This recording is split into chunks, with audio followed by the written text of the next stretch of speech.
Pois é. Quando a gente menos espera, olha a gente aqui de volta ao virtual, não é mesmo? São coisas que acontecem. Bom, para quem não me conhece, eu sou a professora Andréa Serpa. Espero em breve que a gente possa se ver pessoalmente, presencialmente. Nosso tema de hoje é alfabetização, começando uma longa conversa. Na verdade, linguagem e alfabetização. A gente vai começar exatamente pela questão da linguagem, porque não dá para falar de alfabetização como se isso tivesse começado agora. Na verdade, a alfabetização faz parte de uma história que nos acompanha ao longo de milhares e milhares e milhares de anos. No alvorecer da humanidade, acredita-se que a linguagem tenha pelo menos 50 mil anos, mas a maioria dos linguistas crê que seja bem mais antiga. Alguns estimam que possa até ter meio milhão de anos. Porque, na verdade, não existe um consenso sobre o tempo da vida humana na Terra. Tem resquícios da humanidade há 200 mil anos atrás, 300 mil anos atrás. Ninguém sabe dizer ao certo quando foi que essa espécie de primata superior, seguiu um rumo diferente dos seus primos mais próximos, os orangotangos, chimpanzés e gorilas. Vocês sabem que a gente compartilha 98% de DNA com os primatas superiores. Mas tem uma coisa que nos difere absolutamente. E uma delas é a nossa linguagem.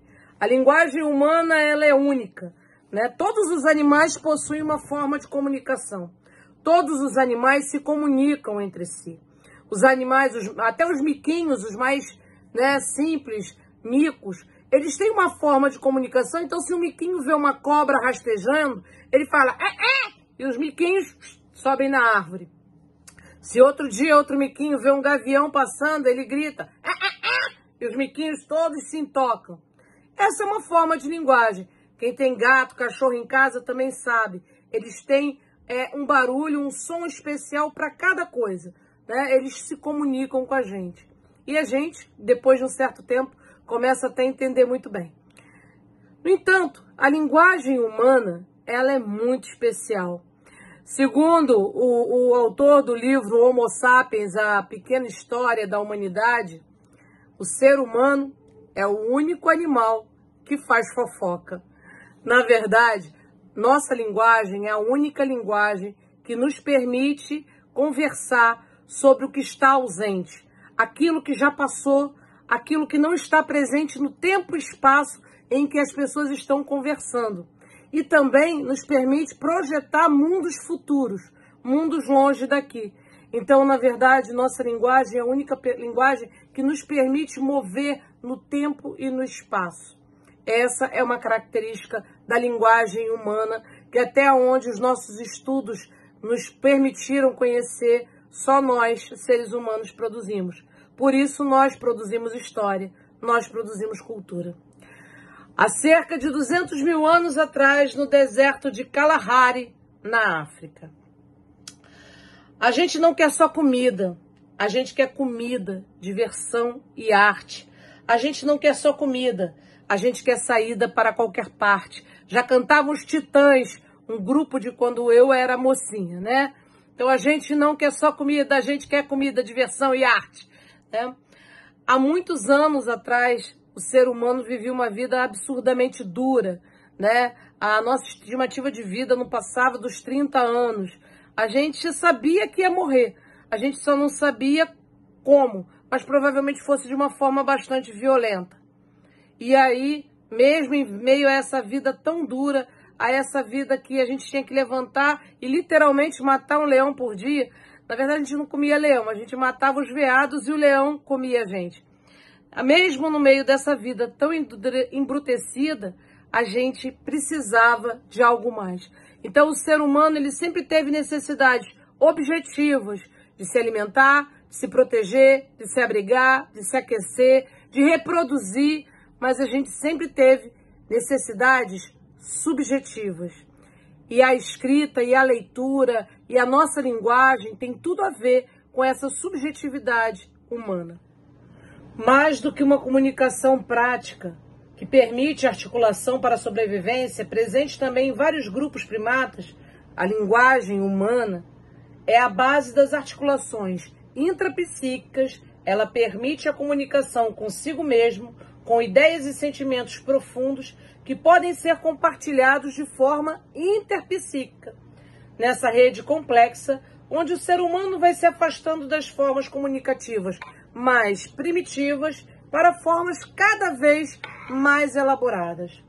Então, a nossa linguagem, ela tem, desde a sua essência, né, dos primórdios dos tempos, ela sempre serviu para a gente se comunicar com os outros da nossa espécie, mas, sobretudo, para a gente se comunicar com nós mesmos. Então, a gente tem na linguagem, né, essa possibilidade de compreender melhor o que a gente pensa, o que a gente sente. E é por isso que a gente conta história, para a gente se entender melhor, para a gente se compreender melhor. Porque desde sempre o ser humano tem essa angústia. Nós somos os únicos animais que temos consciência de nós mesmos. Nós sabemos que existimos e nós sabemos que vamos morrer.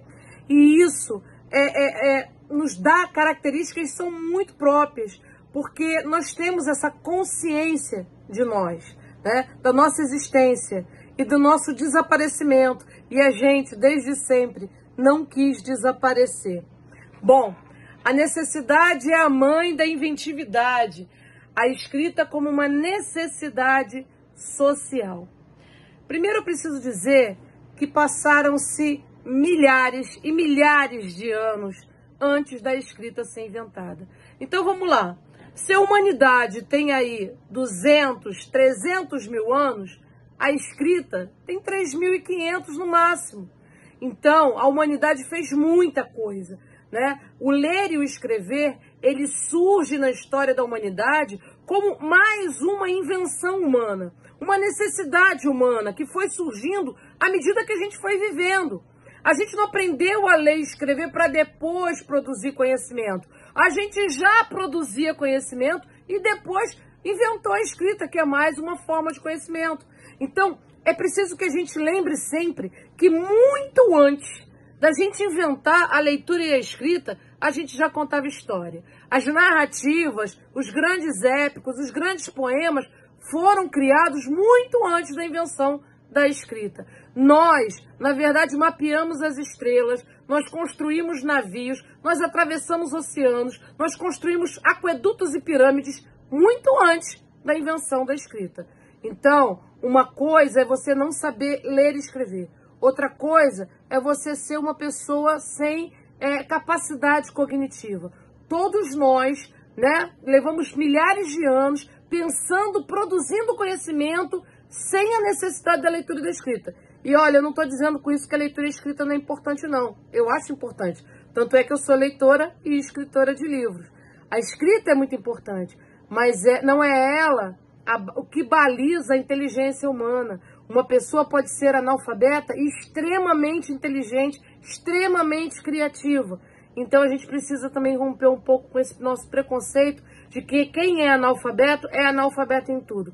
A gente conhece um monte de doutor que é analfabeto em muitos e muitos assuntos, né? Então a leitura e a escrita, ela é mais um conhecimento humano. Ela não é o único conhecimento humano e não depende da leitura e da escrita para o ser humano produzir conhecimento. Eu quero que vocês prestem bastante atenção nisso. Não depende da leitura e da escrita para o ser humano produzir conhecimento. A leitura e a escrita surge na história da humanidade como um algo a mais, como um registro, como uma necessidade. A gente teve a necessidade do registro escrito. E a história da criança, a história de cada um de nós vai reproduzir esse mesmo caminho.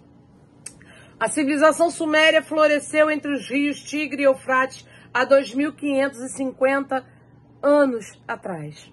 Muitos povos em lugares distantes desenvolveram sistemas de representação, os signos. O signo é um símbolo que representa alguma coisa, que representa uma ideia, tá certo? Então o que é um signo? É um desenho. É um desenho que representa uma ideia, tá? Não é signo do horóscopo, não, tá? O meu é Sagitário com ascendente Sagitário, mas não tem nada a ver com isso, não. Para solucionar seus problemas cotidianos, controle, registro, contagem. Mas na Suméria nasce a primeira escrita que relaciona sons e signos. Então veja, existiram vários tipos de escritas, né? Então tem aí o quadrinho, eu estou projetando aí para vocês. Então a gente vai ver aí, ó, Uruk, 3.100 anos antes de Cristo, tá? Então vamos lá, a gente já possui alguma forma de registro escrito, mas geralmente é o desenho da coisa. Eu desenho uma cabeça, que significa cabeça. Eu desenho uma espiga de milho, que significa milho. Eu desenho uma vaca, que significa vaca. E aí eu vou transformando isso, porque desenhar uma vaca inteira para representar uma vaca era complicado, né? Então eu começo a representar a cabeça da vaca, daqui a pouco o chifre da vaca, enfim, daqui a pouco só sobra o vaca mesmo, né? Então vai sobrar algum símbolo que signifique vaca. Na verdade, então, na Suméria, né, a escrita cuneiforme vai começar, ao invés de representar a coisa, o símbolo vai representar o som da língua suméria, naturalmente, tá certo? Então, a gente só sabe porque, né, a gente faz ideia de como era a língua. Então, quando eu falo apim, quer dizer arado. Não sei se os sumérios falavam apim, não sei que pronúncia que eles tinham. Mas a gente consegue, então, saber que aquilo ali não está mais representando o desenho, está representando o som de uma língua. Então, isso surge há 2.550 anos atrás. Nós vamos ter a primeira escrita fonética, tá? Bom, na verdade, a escrita sumeriana passou por várias fases. A gente vai ter a escrita mnemônica, a escrita logográfica, ideográfica, aí até chegar na escrita cuneiforme, que vai ser uma escrita fonética. Então, vocês estão lendo aí, né? Quer dizer, na mnemônica é mais ou menos como os nossos emotions, né? A correlação entre objeto e coisa ao desenho, tá? Então, eu boto um desenho, né? Parabéns. Aí eu boto um bolo lá com as velhinhas.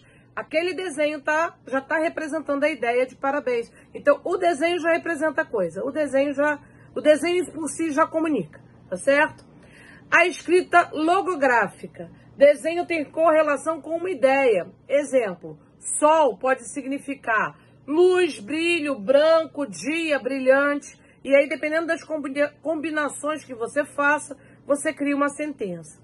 Na escrita ideográfica, o desenho é simplificado para um sinal, um signo, que representam ideias e não palavras. Exemplo, pé pode ser estar em pé, caminhar, caminhado, e associado a outros signos pode ter seu sentido alterado para carregar ou apressar-se. Até hoje, vários povos usam a escrita ideográfica, né? Os chineses, os japoneses, eles têm ideogramas. E aí você tem que estudar cada ideograma e a correspondência, né? A relação entre esses ideogramas que vai formando um texto, que vai formando uma ideia. Bom, a escrita cuneiforme é o desenho dos sons, vincula-se à língua oral. A escrita representa os sons e não mais diretamente as coisas. Pausa para fazer, vamos dizer, uma sentença que é uma das mais importantes que vocês têm que levar na aula de alfabetização para o resto da vida. O desenho vincula-se à língua. Ele não é uma tradução literal da língua. Não existe isso, tá certo? Em outras palavras, a gente não escreve como a gente fala, tá? Vincula-se, mas não é uma tradução literal da nossa fala. É uma representação. Então, a nossa escrita, tá? A nossa escrita, que é uma escrita fonética, ela é uma representação da fala. Ela não é uma transcrição da fala. Até porque, né, gente, vamos combinar? Dependendo do lugar que você seja falante da língua portuguesa, as palavras vão mudar muito. Afinal de contas, como é que você come arroz? É arroz, é arroz, né? Você fala biscoito ou biscoito, você fala tomate ou fala tomate. Então, a pronúncia de cada palavra ela vai ser muito regionalizada, ela vai mudar muito, mas a escrita não. A escrita vai ser sempre a mesma. Então tem uma vinculação com o que a gente fala, mas não é. Então, pelo amor de Deus, nunca fala para uma criança, escreve como você fala. Isso é uma pista falsa, é uma informação errada que você vai estar dando para a criança. A gente só escreve como fala até a segunda página da cartilha, né? Vaca, lata, né? Quando a gente começa a falar, por exemplo, pato, você escreve pato como você fala? Você escreve cavalo como você fala? Como é que você fala rato? Então, não dura até a segunda folha da cartilha. A gente não escreve como a gente fala, tá? A língua escrita não é uma transcrição da fala, ela é uma representação da fala, tá? Bom, a criação do alfabeto. Da Suméria para o mundo, Egito, China, Babilônia, Mesopotâmia, Fenícia, o antigo mundo, né? Em vários lugares, até porque as pessoas viajavam, o ser humano é uma criatura inquieta, devia ter muito sagitariano naquela época, porque o povo para ficar andando para lá e para cá, ia para um lado, ia para o outro, não sabia ficar quieto num lugar só. Então, cada viajante vai trocando informações, né? Vai trocando aprendizados. E isso, a gente acha que a globalização foi invenção agora, né? Isso, que foi há pouco tempo. Nossa, o mundo agora é globalizado. Gente, o ser humano sempre saiu andando por aí. Minha vida é andar por esse país, sabe? A gente sempre se mexeu. Tiveram, claro, épocas em que a gente, né, se expandia mais ou se retraía mais, mas a gente sempre esteve em relação de uma cultura com a outra. A gente sempre foi essa mistura de várias culturas, tá certo? Não existe uma cultura raiz, uma cultura pura, única. A gente sempre foi resultado de várias e de diversas, né, interações humanas. Bom, o alfabeto, conjunto de sinais da escrita que expressa ações individuais de uma língua, das línguas que são alfabéticas. O alfabeto sumério foi o princípio da fonetização. O alfabeto semítico, representação das consoantes. As vogais eram subentendidas pelo contexto. Olha que louco, né? E a gente querendo ensinar E, I, O, U para as crianças, né? Mas ali eles nem falavam as vogais, porque não tinha como você falar uma palavra sem vogal. Então eles só registravam só as consoantes mesmo.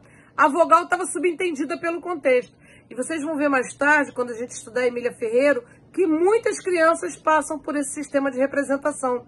Eles usam só a consoante ou só a vogal, mas muitos usam só a consoante para representar as sílabas da palavra. A gente vai ver isso mais tarde, tá? Acalma o coração. Bom, e aí depois, mais tarde, vão ser criadas as vogais, o registro das vogais. Nos gregos, nós vamos ter a criação dos sistemas de vogais e o alfabeto completo de 27 letras. Então, a gente vai ter, é ótimo, né? Nós vamos ter, então, o alfabeto latino, né? Que várias línguas usam, tá? Inclusive o russo, que escreve estranho, mas ele também usa o alfabeto latino, né? Quer dizer, estranho pra gente, né? Bom, então, português, espanhol, francês, inglês, russo, né? Todas essas línguas vão ser escritas aí com esse alfabeto, tá certo? E aí vocês têm a pronúncia, né? Alfa, beta, gama, delta, epsilon, zeta, eta, teta, iota, kappa, né? A pronúncia delas. E aí, como eram, né? Como eram. Algumas características da escrita. Busca a simplificação, economia e agilidade. Esse não é um fenômeno da net, mas da língua. Exatamente. Desde sempre foi assim, minha gente. No início, a gente falava, Vossa Senhoria. Gente, Vossa Senhoria era muita coisa. Vossa Mercê. Vossa Mercê também é demais. Que tal Vós-me-cê? Vós-me-cê já encurta um bocado de caminho. Mas melhor que vós-me-cê é você. E hoje, no Brasil, o C, né, já tá de bom tamanho. E na escrita na internet a gente bota o V e o C e todo. E olha só, a gente roubou as vogais de novo. Estamos escrevendo igual o pessoal lá, 2.500 anos, né? Pois é. Então, nada se cria, né? Tudo se copia. Pois é. Porque, na verdade, é uma característica da língua. A língua, ela busca agilidade na comunicação, né? A gente não tem tempo a perder, nunca teve. Então, a gente, na verdade, tem uma forma de registro linguístico que vai buscando essa simplificação.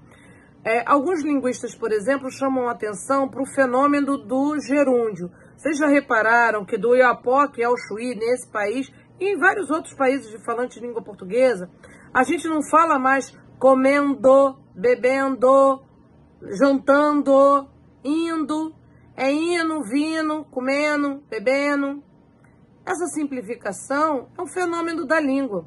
Nossa, professora, mas é horrível, tá errado. Pois é, para quem falava vossa senhoria, também você, deve ser um horror, né? Mas é um fenômeno. Daqui a algum tempo, alguns bem centenas de anos, né, gente? Não é daqui a algum tempo, daqui a pouco, não. Mas daqui a algum tempo, algumas características da fala vão sendo colocadas na linguagem escrita também. Mas isso leva muito tempo. E olha, dá uma briga danada, hein? Os povos que desenvolveram uma longa história da escrita, ela passou por um processo que foi da logografia, silabografia, até a alfabetografia, né? Alfabetografia. Quer dizer, na verdade, ela passou de desenhos para sílabas para o alfabeto, tá?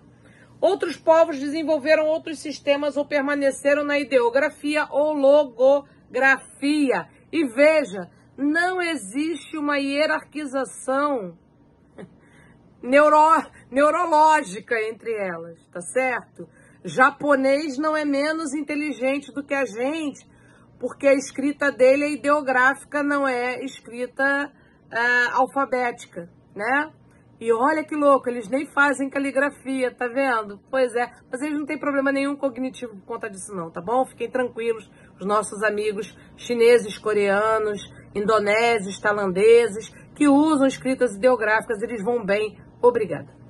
Outros povos desenvolveram outros sistemas ou permaneceram, que são esses. A escrita é mais conservadora. Presta atenção nisso.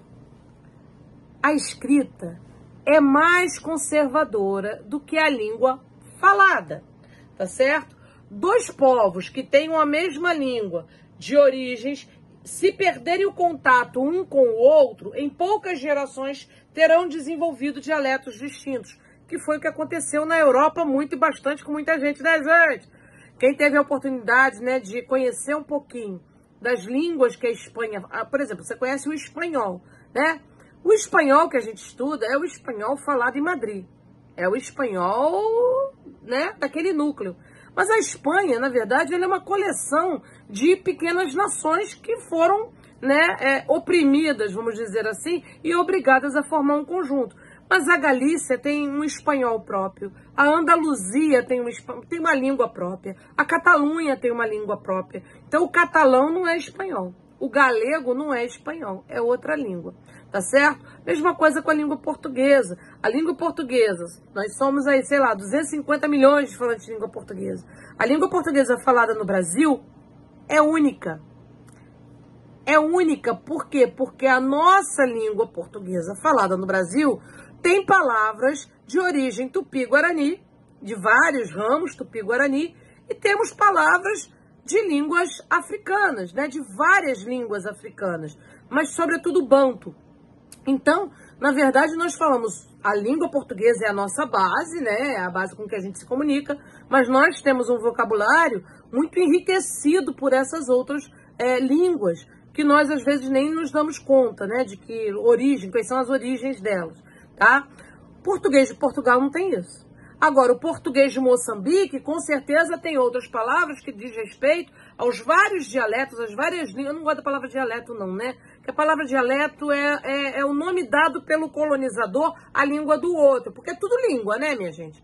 Né? É tudo língua, né? Então, assim, as línguas faladas, né, por outros povos que não são povos hegemônicos, vamos dizer assim, elas também influenciam, né, a língua falada em Angola, em Moçambique, no Cabo Verde e outros tantos países que falam a língua portuguesa, tá bom? Bom, mas se a gente possui um sistema de escrita comum, mesmo tendo essas variações, vocês sabem que os portugueses não assinaram o acordo ortográfico, né, gramatical ortográfico, para parar de usar projecto, actor, eles não assinaram, eles mantiveram, afinal de contas, né, eles se acham os donos da língua portuguesa. Então, como eles foram o país colonizador, né, então a língua é deles, então eles resolveram que eles não iam assinar. Bom, mas a gente consegue, né, ler um texto português, a gente consegue, e os portugueses conseguem nos ler, os moçambicanos conseguem, talvez a gente não se entenda falando, né? Teve uma professora que era de Moçambique. Moçambique fala com sotaque parecido com o de Portugal, para a gente, né? Para o português é completamente diferente. Mas ela teve num congresso em Recife e ela pediu o fone para traduzir português. Porque a musicalidade e a entonação da língua era tão diferente do que ela estava acostumada que ela não estava entendendo. Então ela pediu, né, para ser traduzido para o português que ela tem mais familiaridade. Então a língua falada quando a gente vai para Portugal, né, e se a gente começa a conversar, e eles também começam a conversar mais rápido, é uma dificuldade. É realmente complicado, né? Mas lendo e escrevendo, não. Lendo e escrevendo a gente consegue vencer os textos bem facilmente. Eu li vários autores, bom, José Saramago, né, os teóricos, né, Boaventura de Sousa Santos, né, e outros teóricos de língua portuguesa que a gente lê muito bem e compreende muito bem, tá certo? Então, a escrita é o que mantém a unidade de uma língua, tá? Então, se a gente fosse realmente escrever como a gente fala, a gente em poucas gerações teria perdido e a gente teria inventado 300 línguas e ninguém saberia mais para onde escrever, como é que iria escrever, e o outro não conseguiria ler. Então, a correção da escrita, né, você escrever de uma forma correta que o outro consiga ler, é o que mantém, né, essa unidade cultural entre todos os falantes da mesma língua. Escrita e poder. Desde os primórdios dos tempos, os sujeitos reconhecem o poder da palavra escrita, atribuindo muitas vezes uma aura mística, mágica ou maligna a esse poder, né? Quantas simpatias não tem, né? Escreve o nome do amado ou da amada no papelzinho, né? Dobra o papelzinho, põe no pote de açúcar, não é isso? Ou então escreve o nome, queima, manda para o universo, para ver se o universo acata. Então, a escrita, ela sempre esteve revestida de um caráter sagrado e sempre foi restrita a alguns iluminados, a alguns poucos, né, que faziam uso dessa escrita. Porque, veja, tem um ditado africano que diz assim, a história que a gente conhece é a história do caçador, porque o leão não sabe escrever, não é? Se o leão soubesse escrever, a gente teria uma outra história dessa caçada. Mas quem conta a história é o caçador, né? É o caçador que escreve a história, é o caçador que conta a história.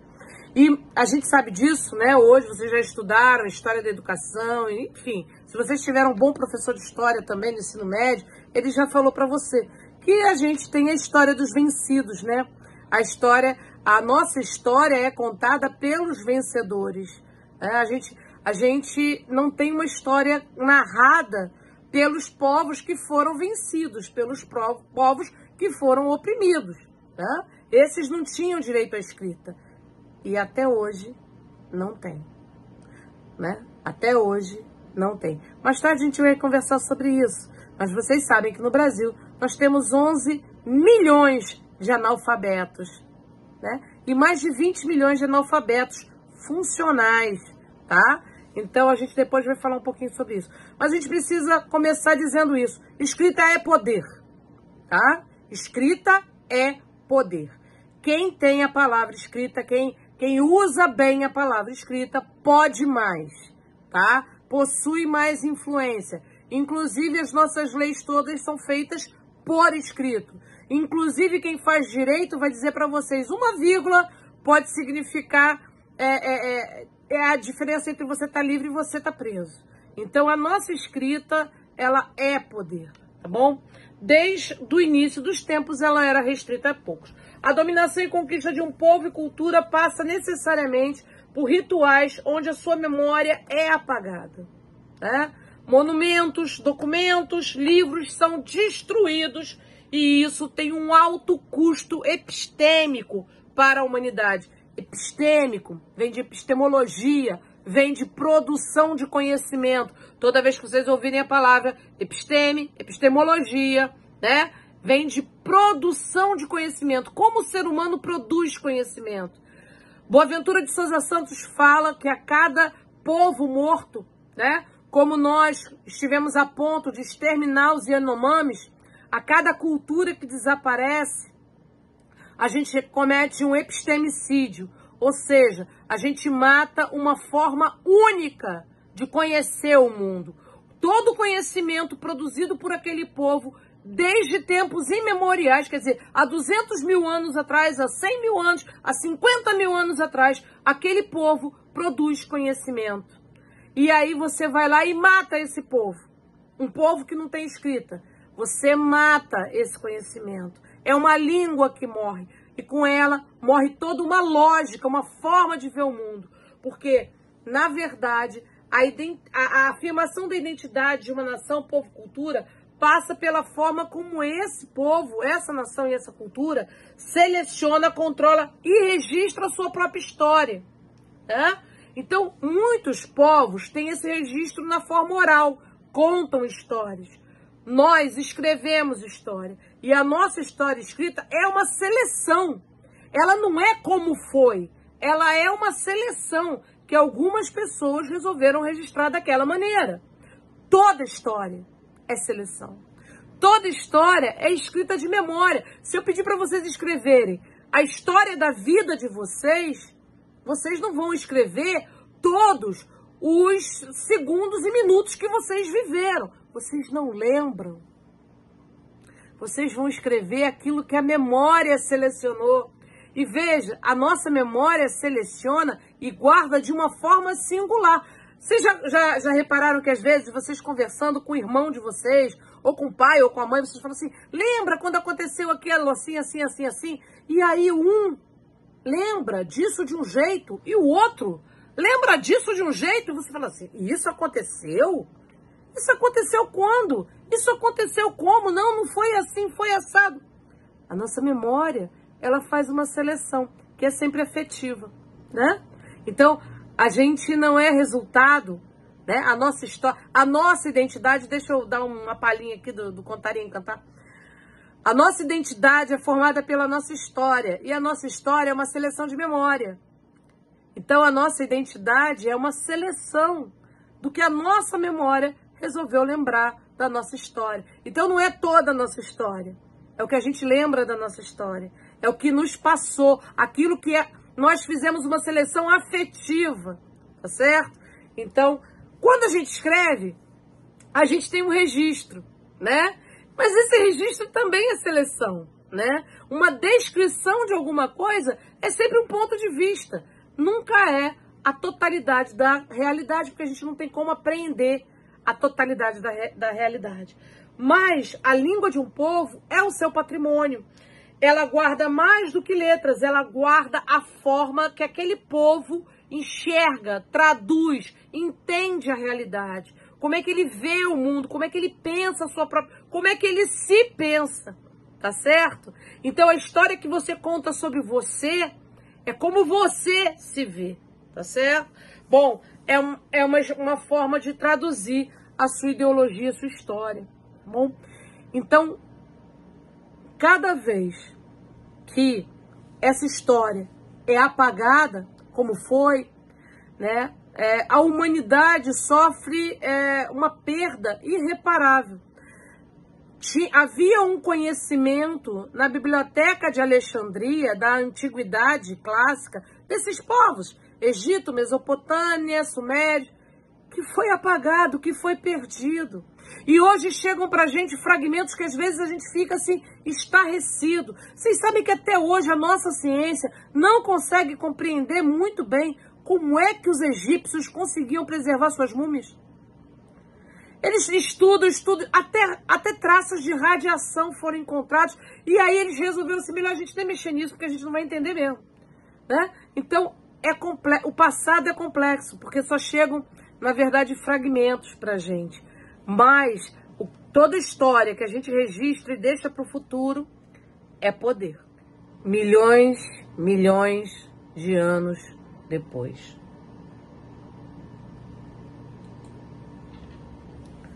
Milhões de anos do planeta, né? Milhares de anos depois do surgimento da espécie humana nesse planeta. Qual projeto? Para qual sociedade?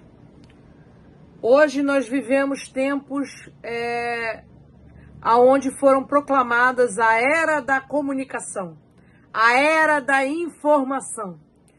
E nós chegamos no 2023, não só no Brasil, né, em vários lugares do mundo, mas sobretudo no Brasil, com um sentimento de que a gente não sabe, na verdade, o que é mentira, o que é verdade, o que é realidade. Hoje a inteligência artificial consegue mudar o seu rosto. Eu posso botar aqui a cara da Angelina Jolie falando com vocês e dando aula de alfabetização. E outras pessoas do outro lado do mundo não vão saber se era eu ou se era Angelina Jolie, porque até a voz vai ser a dela. Hoje nós vivemos em tempos em que botam o Papa com um casaco de marca e nem o Papa sabe mais se, gente, será que eu vesti essa roupa ou não, né? Então, são tempos complicados. São tempos em que a gente vive, né, com a cabeça cheia, trocentas redes sociais, milhares de informações, né? Enfim, a gente realmente não sabe mais como administrar tanta informação que chega, muito menos se essa informação é uma informação de qualidade, com profundidade, com estudo, ou é uma invencionice de alguém, né? Afinal de contas, o que não falta nessa sociedade também são coaches e influencers, né? Então, muita gente, quem tem boca na internet, fala o que quer. E muita gente está sendo emprenhado pelos ouvidos. Essa é uma expressão velha, né?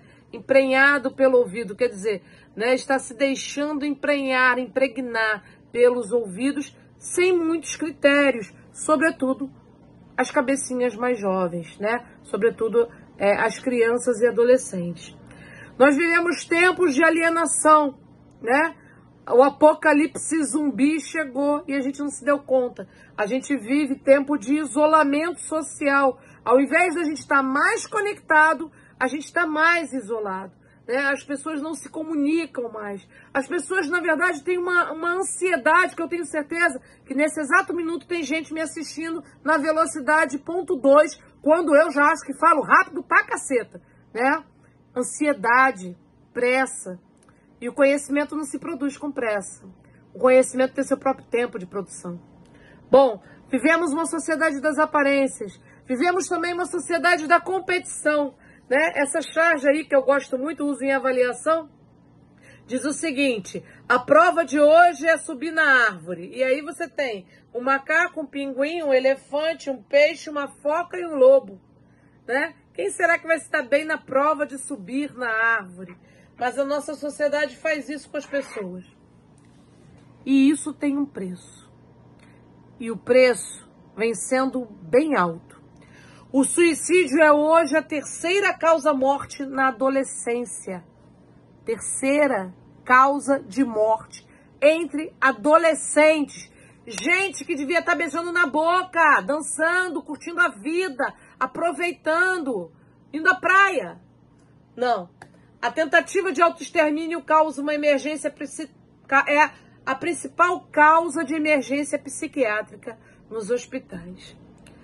Nos últimos 10 anos tem aumentado taxas de tentativa de suicídio e suicídio consumado entre os jovens. Então, tudo isso é bastante alarmante e isso já tem pelo menos uns 20 anos. Portanto, pegou a geração de vocês, né? O uso indiscriminado de remédios tarja preta, jovens com 20, 22 anos, que precisam de um comprimido para dormir, um comprimido para acordar, um comprimido para comer, um comprimido para parar de comer, um comprimido para estudar, um comprimido para relaxar, um comprimido para ir ao banheiro, um comprimido para parar de ir ao banheiro. Precisa de um comprimido para tudo. Gente, tem jovem de 20 anos precisando de comprimido até para fazer o que a gente com 20 anos faz, a torta e a direita. O que é isso? Então, é complicado. Fatores cognitivos indicam risco de uma primeira tentativa ou recorrência do comportamento de suicídio nessa população. Essa pesquisa é de 2003, portanto, já tem 20 anos. Fatores: desesperança, falta de esperança. Nós vivemos muito isso nos últimos anos no Brasil. E a gente precisa recuperar a esperança, a fé no futuro, a fé de que a gente vai fazer alguma coisa, de que dias melhores virão. Menor potencial para a geração de soluções alternativas. A gente não se acha capaz de dar jeito nas coisas, né? Um estilo de atribuição disfuncional.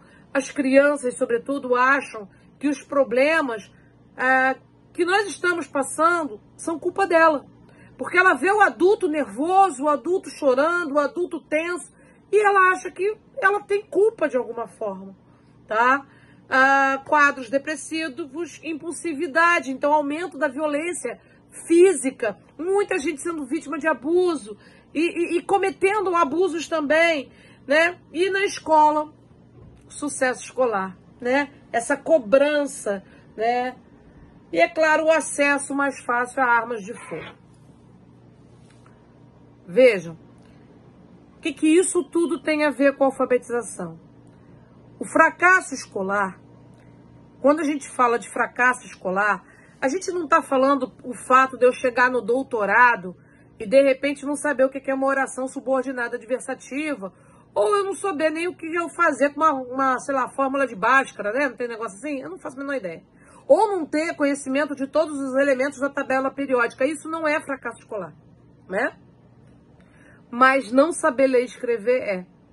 Então, o fracasso escolar está muito vinculado à questão da alfabetização, à questão do sujeito não ser capaz de ler e escrever um texto, né, com compreensão. Aliás, a gente vê isso aos montes na internet, né? Gente que está alfabetizada, faz uso da leitura escrita, mas, meu Deus do céu, é cada uma interpretação de texto tão ruim, tão errada, tão fora de propósito, que você fala assim, meu Deus, essa criatura é alfabetizada? Pior que é. E alguns têm até diploma superior, pasmem vocês. Então, claro que tem aí fatores emocionais, falta de foco, dispersão, mas diz muito da forma como a gente está ensinando essas pessoas a ler e escrever também, tá certo? Bom, educação e desenvolvimento. Vocês têm aí um raio-x da mão de crianças que vão, do lado, você tem uma mãozinha de criança de 4 anos e do outro lado uma mãozinha de criança aos 6 anos de idade, tá certo? Percebam a diferença morfológica, né? A diferença entre o desenvolvimento de cada mãozinha. Então as crianças, elas vão escrever quando elas estiverem prontas e não antes. E sabe o que vai ajudar nesse processo? Brincar. Uma coisa que vem sendo privada, né? Cada vez mais as crianças estão sendo privadas do brincar, em nome de atividades que não estão ajudando no processo de alfabetização dessas crianças. Um homem estava observando horas a fio uma borboleta esforçando-se para sair do casulo. Ela conseguiu fazer um pequeno buraco, mas seu corpo era grande demais para passar por ali. Depois de muito tempo, ela pareceu ter perdido as forças e ficou imóvel. O homem então decidiu ajudar a borboleta. Com uma tesoura, abriu o restante do casulo, libertando-a imediatamente. Mas seu corpo estava murcho e era pequeno, e tinha as asas amassadas. O homem continuou a observá-la, esperando que a qualquer momento suas asas se abrissem e ela levantasse voo. Mas nada disso aconteceu. Na verdade, a borboleta passou o resto da sua vida rastejando, com o corpo murcho e as asas encolhidas, incapaz de voar. O que o homem, em sua gentileza e vontade de ajudar, não compreendia era que o casulo apertado e o esforço necessário à borboleta para passar através da pequena abertura foi o modo escolhido pela natureza para exercitá-la e fortalecer suas asas. O modo escolhido pela natureza para exercitar as crianças e fazer com que as asas dessas crianças estejam prontas para serem alfabetizadas é o brincar. Mas isso é uma outra conversa. A gente se vê. Anotem as perguntas de vocês. Gostaram da aula? Tem questões? Querem saber mais? Coloca aí no WhatsApp as perguntas que eu vou respondendo, tá bom? Ao longo da semana. Nós vamos nos ver pouco, então a gente precisa fazer uso desses canais de comunicação. Entrem no site, vejam os textos, vejam os PowerPoints, assistam os vídeos do canal, tá bom? Um abraço e até a próxima.